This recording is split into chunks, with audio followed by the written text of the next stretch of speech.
Big Boss Marathi season 5च्या घरामध्ये अभिजित बिचकुलेची एंट्री झालेली आहे। हो, बिग बॉस मराठी सीझन 5च्या घरामध्ये डॉक्टर अभिजित बिचकुले म्हणजेच बिग बॉसचे एक्स कंटेस्टंट अभिजित बिचकुलेची एंट्री झालेली आहे आणि त्याची एंट्री होत असताना अंकिताला टार्गेट केलं आणि अंकिताला अशा काही गोष्टी बोलल्यात ज्याबद्दल मी तुम्हाला संपूर्ण माहिती देणार आहे, तर व्हिडिओ शेवटपर्यंत नक्की बघा।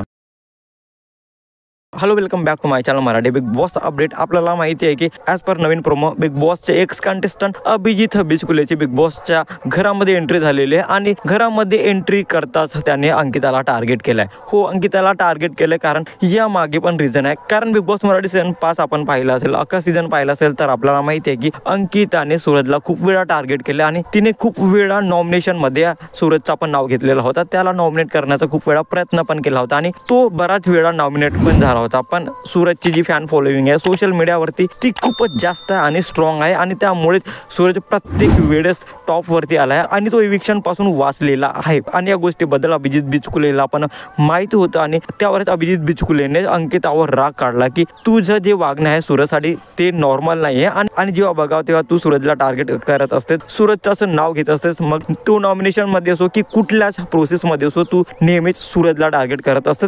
जर तू असेच करत असेल तर तू सूरजची बहीण आहे, ज्याप्रमाणे तू सूरजला भाऊ मानतेस पण बहिणीचं तू एकही कर्तृत्व पूर्ण करत नाहीयेस आणि याचबद्दल अभिजित बिचकुले अंकिताला सुनावत होता। याचबद्दलच बिचकुले अंकिताला ठामपणे सांगत होता, तू जसं सूरजला भाऊ मानतेस पण तू एकही कर्तव्य पूर्ण करत नाहीस, उलट सूरजला फाशामध्ये पाडत असतेस, सूरजच्याच नेहमी नाव घेत असतेस, सूरजला नॉमिनेट करण्याचा प्रयत्न करत असतेस आणि तू असंच करत असेल तर सूरजला भाऊ म्हणणं बंद कर। आता बघू अभिजित बिचकुलेच्या येण्याने अंकिताच्या गेम मध्ये काय फरक पडतो। तुम्हाला काय वाटतं हे अपडेट पाहून कमेंट मध्ये नक्की सांगा आणि अशाच इंटरेस्टिंग व्हिडिओसाठी भावाच्या चॅनलला सबस्क्राईब करा, शेअर करा। Thank you so much.